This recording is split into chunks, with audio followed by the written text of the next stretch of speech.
आए थे।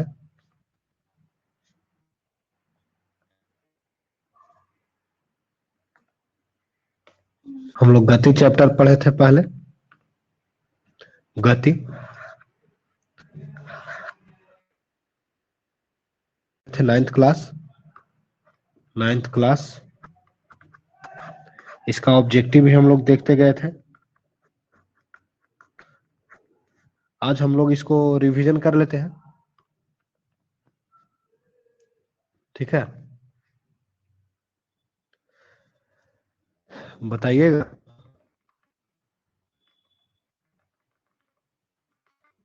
कोई भी वस्तु गति में कब कही जाएगी? गति में किसी भी वस्तु को कब कहेंगे?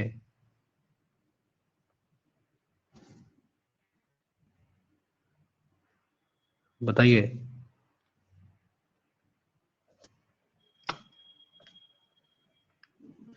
बताइएगा।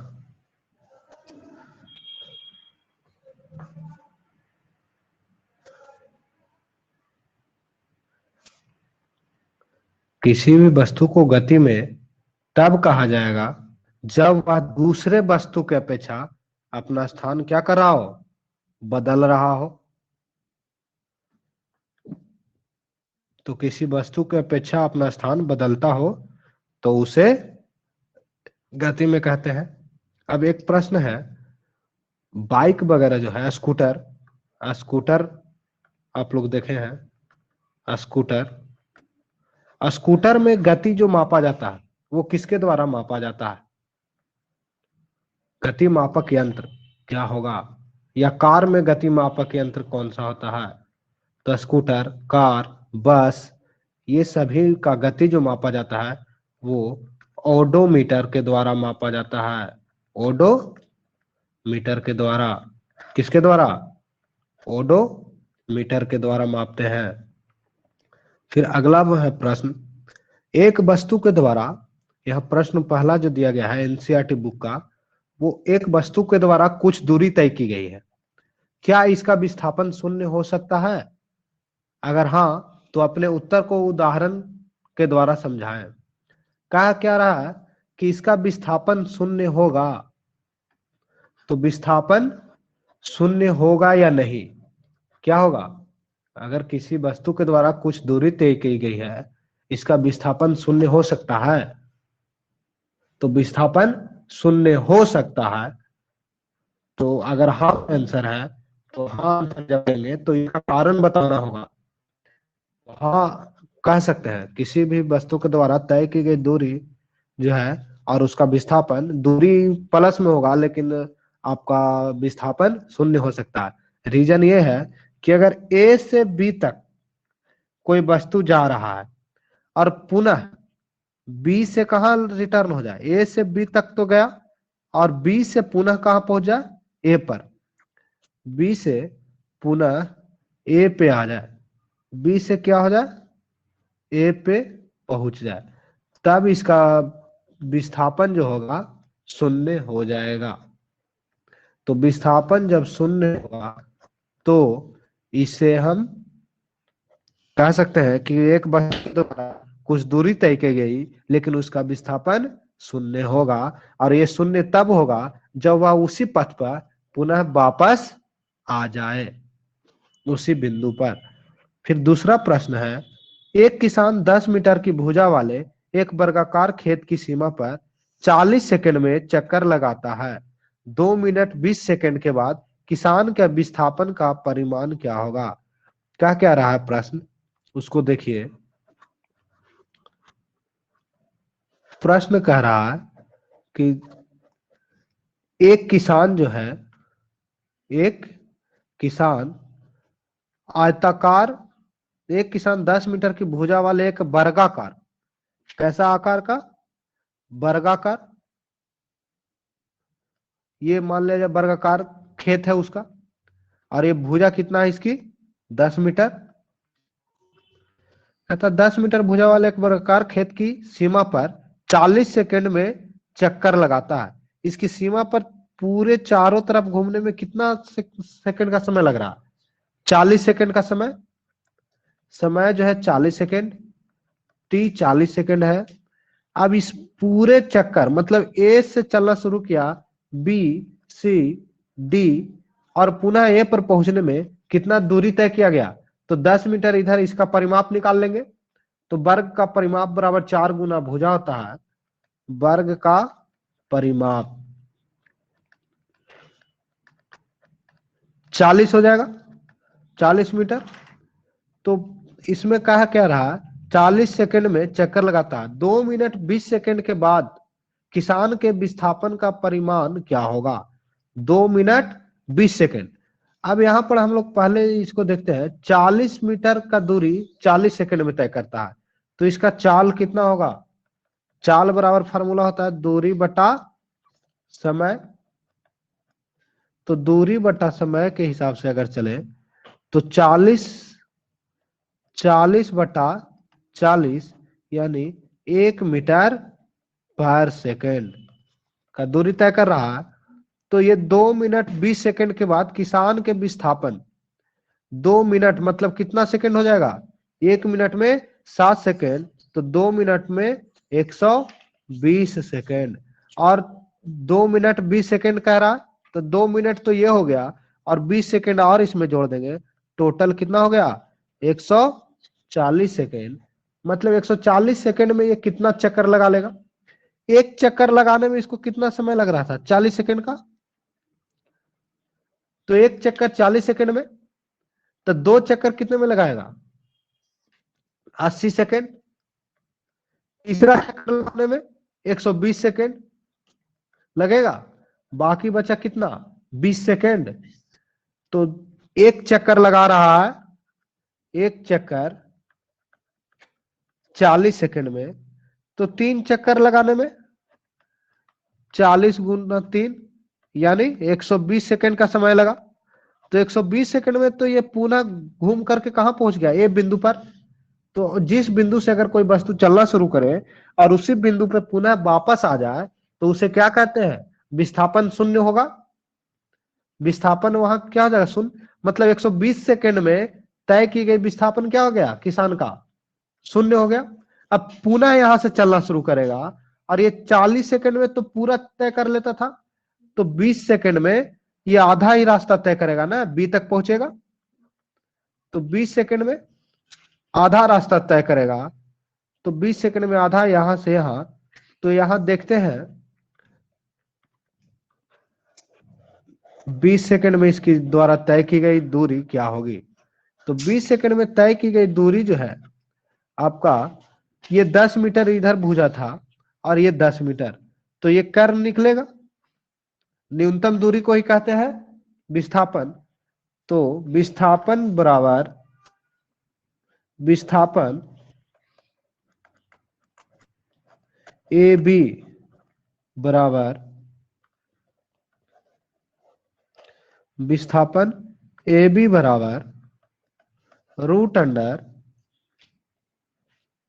ए ओ इसे दे देते हैं, तो ए ओ का स्क्वायर प्लस ओ बी का स्क्वायर यानी रूट अंडर 10 का स्क्वायर प्लस 10 का square equal to root under 100 plus 100 यानी 200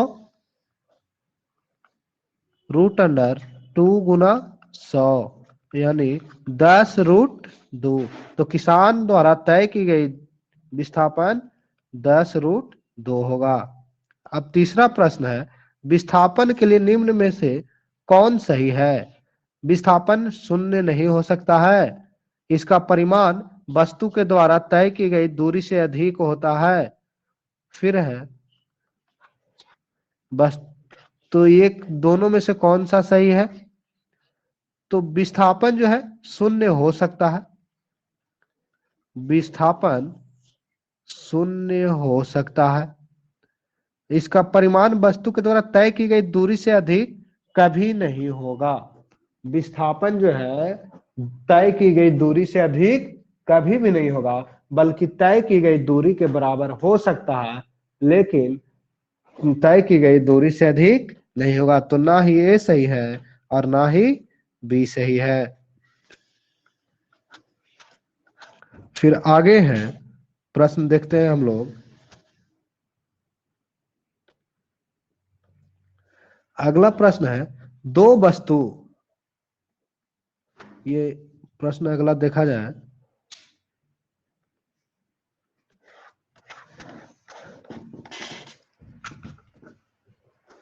अगला प्रश्न है, एक वस्तु 16 मीटर, एक वस्तु 16 मीटर की दूरी, एक वस्तु 16 मीटर की दूरी 4 सेकंड में तय करती है। चलिए जल्दी से बनाइए।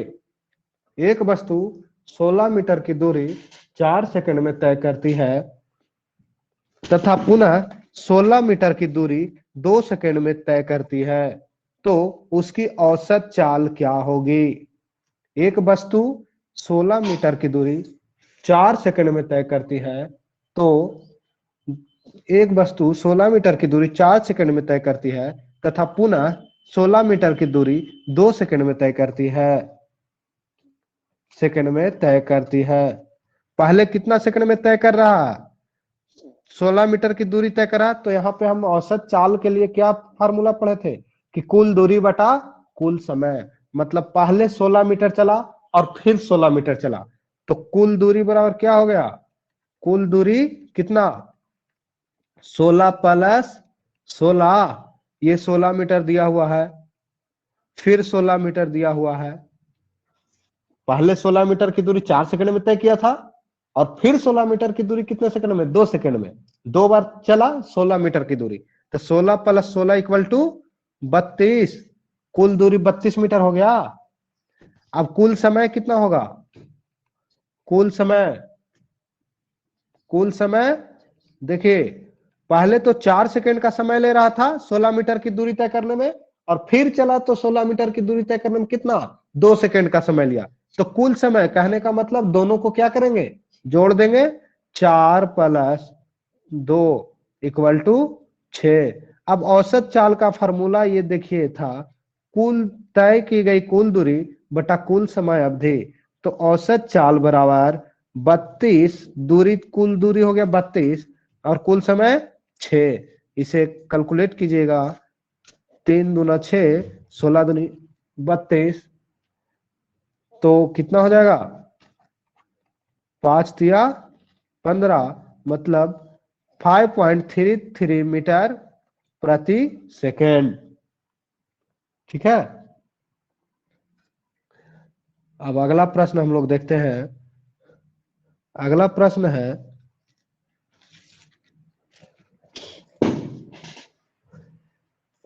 अगला है कि चाल और वेग में क्या अंतर होगा? चाल और वेग में क्या अंतर है?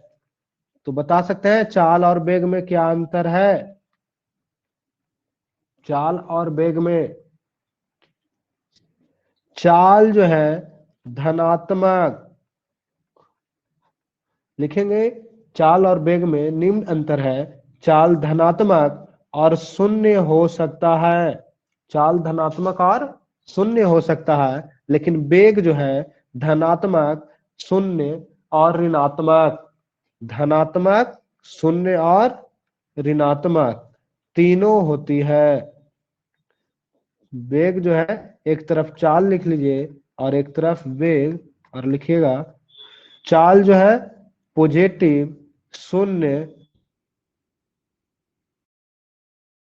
पॉजिटिव शून्य होता है, लेकिन वेग है जो धनात्मक, ऋणात्मक और शून्य होता है।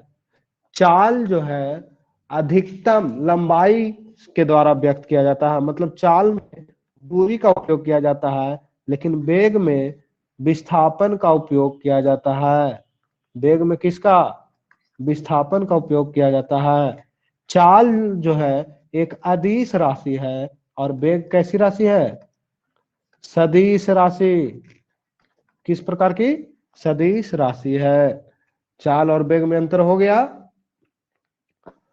फिर अगला प्रश्न है, किस अवस्था में किसी वस्तु के औसत वेग का परिमाण उसका औसत चाल के बराबर होगा? किस अवस्था में औसत वेग जो है औसत चाल के बराबर होगा? तो विस्थापन और दूरी दोनों सीधी रेखा में हो, विस्थापन एक सरल रेखा में हो, तो उस अवस्था में क्या होगा, दूरी भी समान होगा।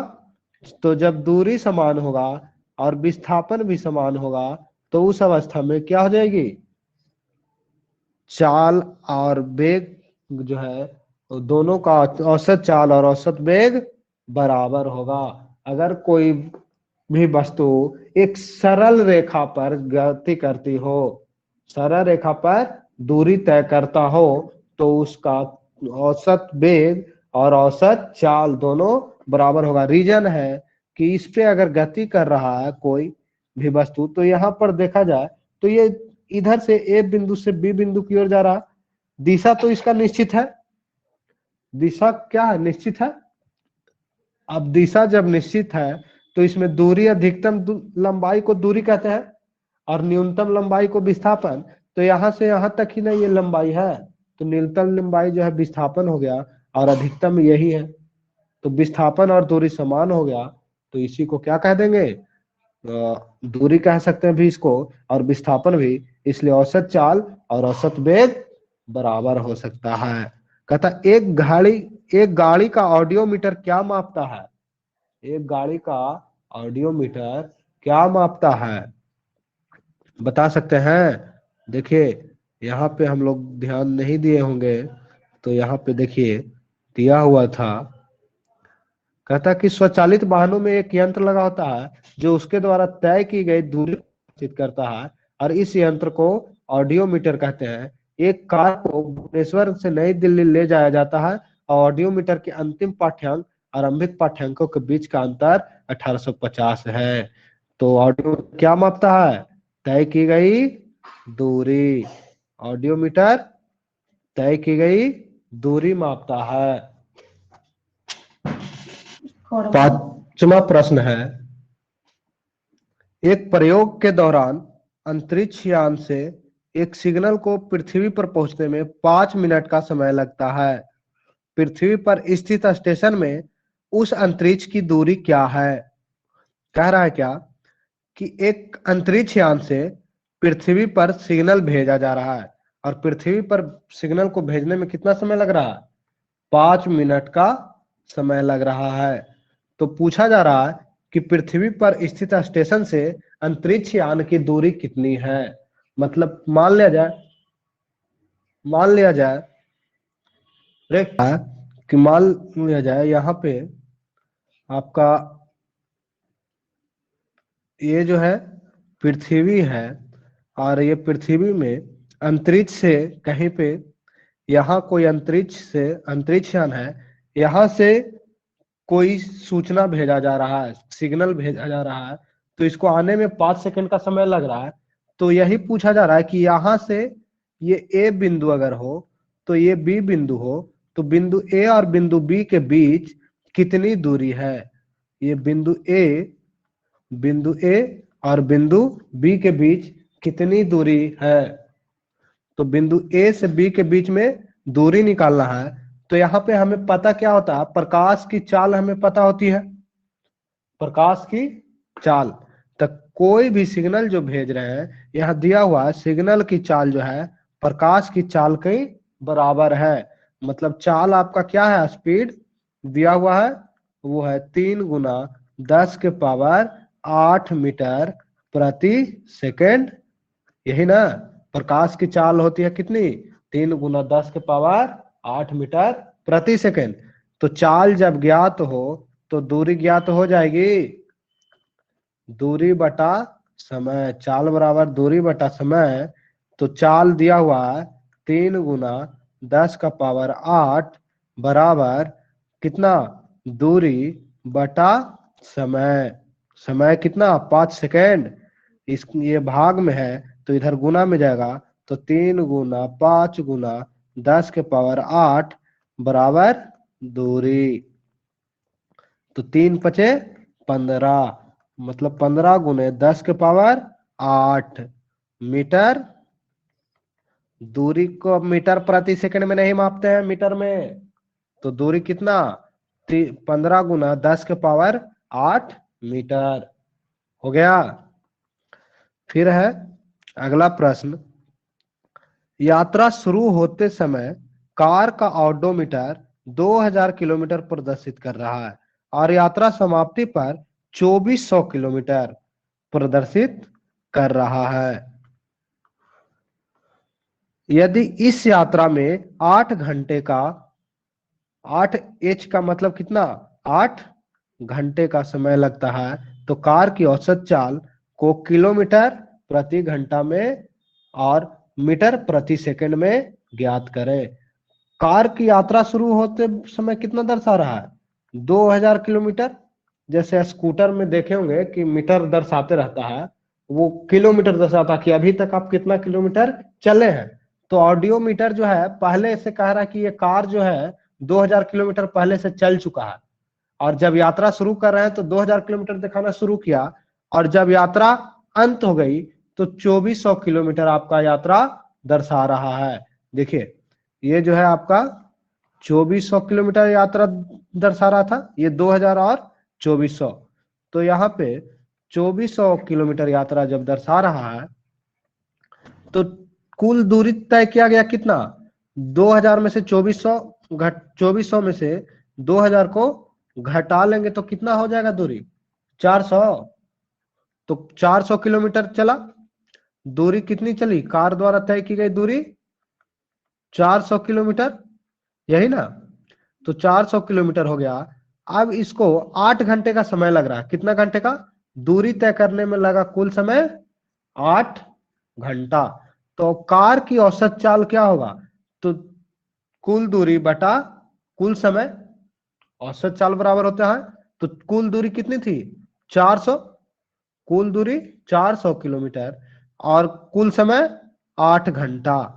तो 8 घंटा 400 बटा 8 घंटा, 8 पचे 40 कटेगा, मतलब 50 किलोमीटर प्रति घंटा। 50 किलोमीटर प्रति घंटा को यहाँ तो घंटा किलोमीटर पर घंटा में निकल गया, दूसरा कह रहा था मीटर प्रति सेकंड में बदलने। तो मीटर प्रति सेकंड में अगर इसको हम लोग बदलेंगे तो मीटर प्रति सेकंड में बदलने के लिए क्या करते हैं, इसको हम लोग किलोमीटर को, जैसे यहाँ 50 किलोमीटर प्रति घंटा आया, तो 1 किलोमीटर में कितना मीटर, 1000 मीटर। तो 1000 मीटर, किलोमीटर ऊपर है तो ऊपर गुना कर दिए 1000 से, और घंटा नीचे है, तो 1 घंटा में कितना सेकंड होता है, 3600 सेकंड। 1 घंटा में 3600 सेकंड, तो इससे नीचे में भाग दे दिए तो ये निकल जाएगा 50 और 3600 से भाग लगाएंगे तो 2 शून्य से 2 शून्य कट गया, और 5 दूना 10, 18 दूना 36, इसे जब कैलकुलेट करेंगे तो 13.9 मीटर पर सेकेंड स्क्वायर। तो मीटर पर सेकेंड में क्या हो जाएगा, 13.9। अगर देखिए स्पीड जो हो, स्पीड किस में दिया हुआ हो, किलोमीटर प्रति घंटा में, तो इसको मीटर प्रति सेकंड में अगर चेंज करना हो, मीटर प्रति सेकंड में चेंज करना हो, तो इसको मीटर प्रति सेकंड में चेंज करने के लिए 5/18 से क्या करते हैं, गुना कर देते हैं। और यही अगर मीटर प्रति सेकंड में दिया हुआ हो तो इसमें कितना से गुना करेंगे, 18/5 से। किलोमीटर में दिया हुआ हो तो क्या करेंगे, 5/18 से गुना कर देंगे। किलोमीटर में दिया हुआ हो तो 5/18 से, मीटर प्रति सेकंड में ये चेंज हो गया, और अगर मीटर प्रति सेकंड में दिया हुआ हो तो कितना से करेंगे, 18/5 से, ये किलोमीटर प्रति घंटा में बदल जाएगा। हो गया, समझ गए। अगला प्रश्न है, उषा 90 मीटर लंबे तालाब में तैरती है, वह एक सिरे से दूसरे सिरे तक सरल रेखीय पथ पर जाती है। एक सिरे से कहा जा रही है, दूसरे सिरे तक, और कैसा पथ, सरल रेखीय पथ पर जाती है। इस दौरान वह कुल 180 मीटर की दूरी तय करती है।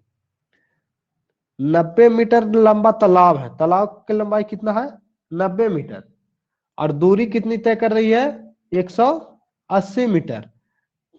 की दूरी 1 मिनट में तय करती है। और 180 मीटर की दूरी कितने मिनट में तय कर रही है? 1 मिनट में तय करती है। उषा की औसत चाल और औसत वेग को ज्ञात कीजिए। तो सबसे पहले चीज, उषा द्वारा 1 मिनट में तय की गई दूरी कितना है? 180 मीटर।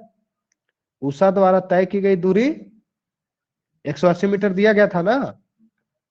उषा द्वारा तय की गई दूरी, देखिए 180 मीटर दिया हुआ है यहाँ। 1 मिनट में तय की गई दूरी 180 मीटर। अब 1 मिनट में उस तालाब आपका जो था, तालाब आपका इस प्रकार का था और तालाब की लंबाई कितनी थी? 90 मीटर। तालाब की लंबाई 90 मीटर था। तालाब की लंबाई 90 मीटर था। तो 90 मीटर की दूरी तय करने में लिया गया 90 मीटर का दूरी जब तय कर रहा था, तो यहां तालाब आपकी सीधी थी।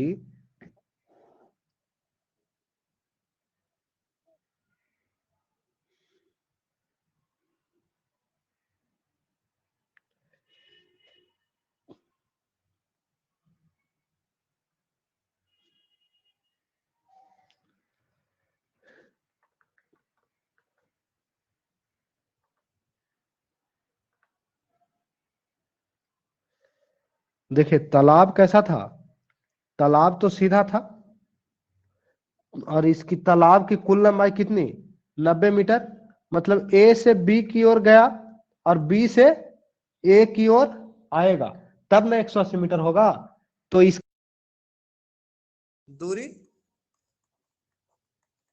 दूरी आपका जो हो जाएगा वो 180 मीटर का, 180 मीटर का होगा। क्योंकि 90 जाना और 90 रिटर्न आना, तो 90 प्लस 90 बराबर कितना? 180 मीटर। तो वही तय किया। अब यहाँ पे विस्थापन देखा जाए तो विस्थापन 90 जाना मतलब प्लस और रिटर्न आना मतलब माइनस। तो 90 प्लस और 90 माइनस कितना? 0 हो जाएगा विस्थापन। तो वही कह रहा है 1 मिनट में उषा का विस्थापन जो है 0 मीटर होगा, 0 मीटर। और औसत चाल बराबर होता है तय की गई कुल दूरी बटा तय दूरी तय करने में लिया गया समय।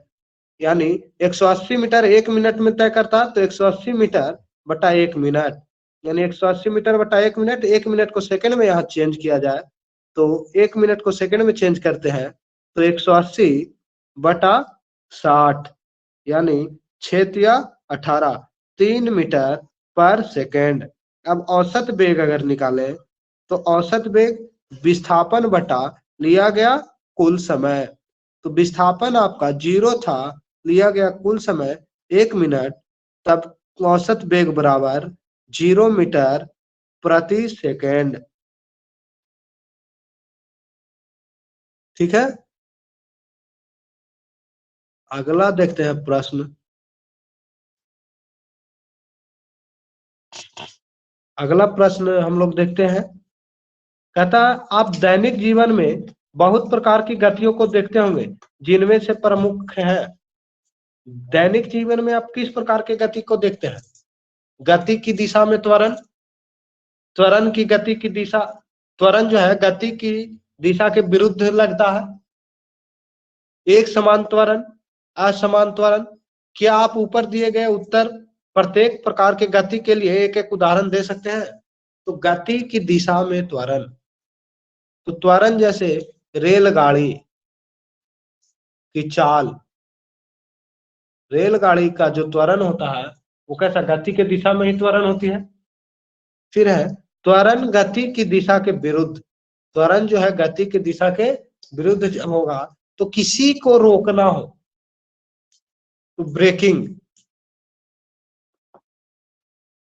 एक समान त्वरण, एक समान त्वरण अगर देखा जाए तो घड़ी का पेंडुलम का तत्क्षणिक त्वरण एक समान त्वरण होगा।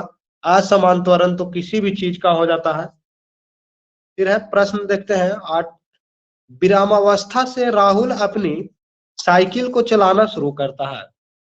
विरामावस्था से राहुल अपनी साइकिल को चलाना शुरू करता है। विरामावस्था कहने का मतलब क्या, वो साइकिल रुकी हुई है अभी, ये पॉइंट पे मान लीजिए यहाँ रुका हुआ है राहुल साइकिल लेकर के, और कह रहा है क्या, वो 30 सेकंड में 6 मीटर प्रति सेकंड का वेग प्राप्त कर लेता है।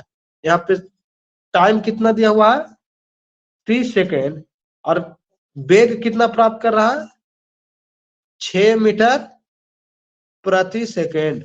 वह इस प्रकार से ब्रेक लगाता है कि साइकिल का वेग अगले 5 सेकंड में कम होकर 4 मीटर पर सेकंड हो जाता है।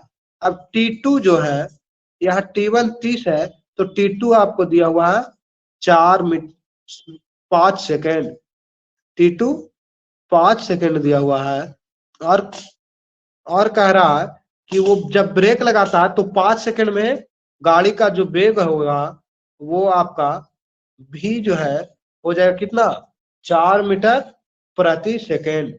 तो पूछा जा रहा है दोनों स्थितियों में साइकिल के त्वरण की गणना कीजिए। तो प्रारंभिक वेग 0 दिया हुआ है, क्योंकि गाड़ी विराम अवस्था में थी, साइकिल विराम अवस्था में, तो प्रारंभिक वेग 0 हो जाएगा। अंतिम वेग जो दिया गया है वो 6 मीटर प्रति सेकंड, 6 मीटर प्रति सेकंड। तो इस स्थिति में गाड़ी कितने सेकंड में 6 मीटर पर सेकंड का प्राप्त कर रहा है समय, 6 मीटर प्रति सेकंड उसका स्पीड होने के लिए समय कितना चाहिए, 30 सेकंड का। तो हम लोग पढ़े थे ए बराबर भी माइनस यू बटा टी। भी जो है आपका 6 मीटर, यू है आपको कितना 0, तो देखा जाए तो समय कितना ले रहा है 30 सेकंड का। तो 6/30 यानी 6×5 = 30, यानी 1/5, यानी 0.2 मीटर, 0.2 मीटर प्रति सेकंड। क्या चीज, त्वरण का मात्रा क्या होता है, 0.2 मीटर प्रति सेकंड स्क्वायर, त्वरण का मात्रा है। अब ये तो प्रारंभिक त्वरण हो गया। अब दूसरी स्थिति क्या थी, तो दूसरी स्थिति ये बन रहा था कि दूसरी स्थिति में कहा गया था कि 6 मीटर तो अभी प्राप्त किया हुआ है, ये ब्रेकिंग लगाने के पहले कितना उसका वेग था 6 मीटर, और ब्रेक लगाने के बाद कितना हो गया उसका वेग 4 मीटर पर सेकंड।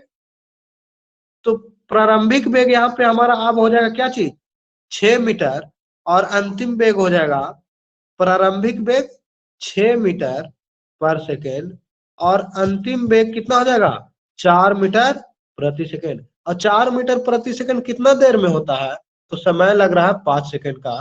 तो फिर हम लोग त्वरण ज्ञात करने के लिए v माइनस यू बटा टी लगाएंगे, और अंतिम वेग भी वो 4 मीटर पर सेकेंड था, और प्रारंभिक वेग कितना दिया हुआ था 6 मीटर, क्योंकि जब गाड़ी पहले तो रुका हुआ था साइकिल, तो रुका हुआ तो प्रारंभ में उसका वेग कितना 0। अब साइकिल को चलाना शुरू किए, साइकिल को चलाना शुरू किए, तब उसका वेग कितना 6 मीटर प्राप्त कर ले 30 सेकंड में। तो प्रारंभिक वेग और अंतिम वेग। अब हम ब्रेक लगा रहे हैं, तो ब्रेक लगाने के पहले और ब्रेक लगाने के बाद, तो ब्रेक लगा रहे हैं तब कितना वेग है 6 मीटर पर सेकेंड, और ब्रेक लगाए तब कितना 4 मीटर पर सेकेंड। तो अब जो है हमको 2 वेग मिल गया, फिर ब्रेक लगाने के पहले का वेग और एक ब्रेक लगाने के बाद का वेग। तो प्रारंभिक वेग यहाँ पे 6 मीटर और अंतिम वेग 4 मीटर। तो v माइनस यू बटा टी यानी 4 माइनस 6/5 यानी -2/5। अब कितना हो जाएगा -0.04 मीटर प्रति सेकेंड स्क्वायर। और एक चीज हम लोग जानते हैं कि ऋणात्मक त्वरण को क्या कहते हैं, बस ऋणात्मक त्वरण को मंदन कहा जाता है ना, ऋणात्मक त्वरण को मंदन कहते हैं।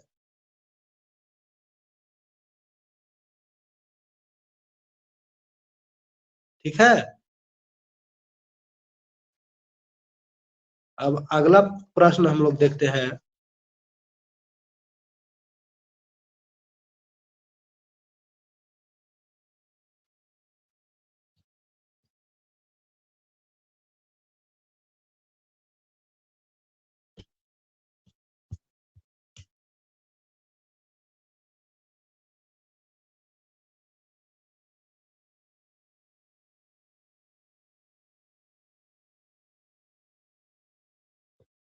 देखिए प्रश्न है यहाँ, एक रेलगाड़ी विरामावस्था से चलना प्रारंभ करती है।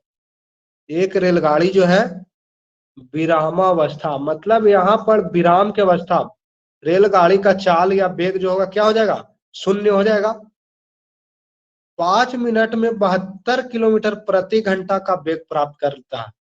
5 मिनट में कितना, 72 किलोमीटर। मान ले कि त्वरण एक समान है, त्वरण एक समान है। परिकल्पना कीजिए कि त्वरण इस वेग को प्राप्त करने के लिए रेलगाड़ी के द्वारा तय की गई दूरी, त्वरण ज्ञात करना है। और क्या चीज ज्ञात करना है, इस वेग को प्राप्त करने में रेलगाड़ी के द्वारा तय की गई दूरी। मतलब दूरी हमको क्या ज्ञात करना है, एस ज्ञात करना है और ए। अब हम लोग इसको ज्ञात करने के लिए सबसे पहले चीज सोचेंगे कि क्या क्या दिया हुआ है। तो विरामावस्था से चल रहा है मतलब प्रारंभिक वेग दिया हुआ है, वेग एक दिया हुआ है 72 किलोमीटर प्रति घंटा, मतलब अंतिम वेग दिया हुआ है। तो वेग दिया हुआ है और समय दिया हुआ है कुछ 5 मिनट।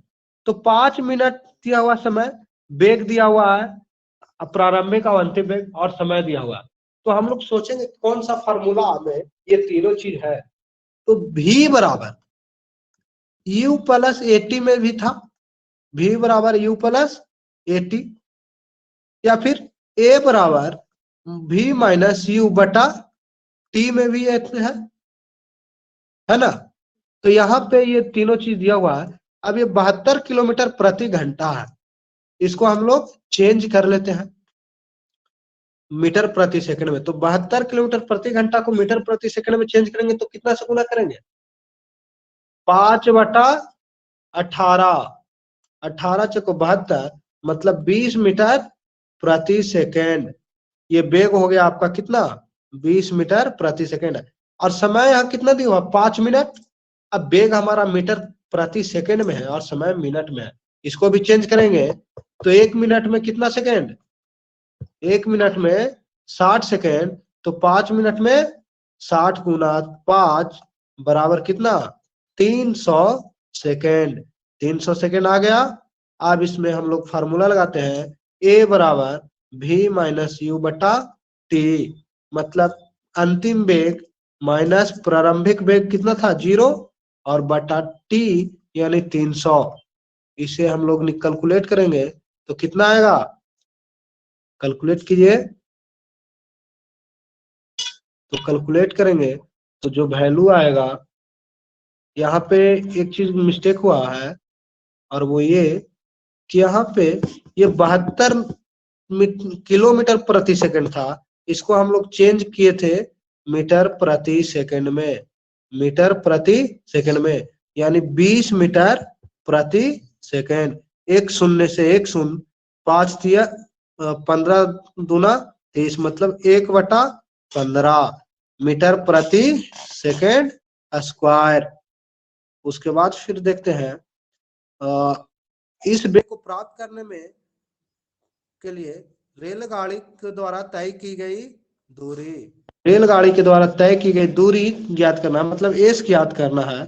तो एस ज्ञात करने के लिए सोचिए कौन सा फार्मूला आता है जिसमें कि त्वरण ज्ञात हो और वेग ज्ञात हो। तो त्वरण और वेग ज्ञात हो तो कौन सा फार्मूला लगेगा, एस बराबर U T plus half A T square, U T plus half, S बराबर U T plus half A T square. इसमें देखिए त्वरण भी दिया हुआ है, समय भी दिया हुआ है, और क्या दिया हुआ है, प्रारंभिक वेग और समय।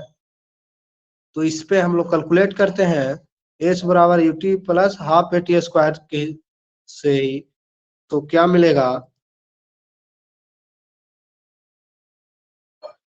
या फिर इस पे नहीं निकालना है तो v स्क्वायर बराबर यू स्क्वायर प्लस 2as, इससे भी निकल जाएगा। तो अंतिम वेग 20 मीटर प्रति सेकंड स्क्वायर, प्रारंभिक वेग 0 प्लस 2 गुना 1/50 इंटू एस, 400 बराबर 2/50 इंटू एस, दूरी 400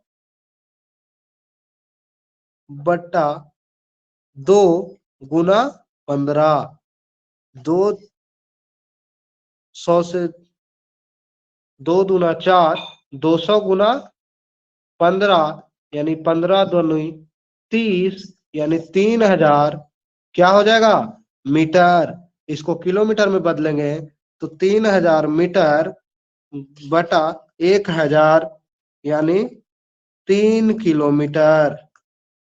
ठीक है।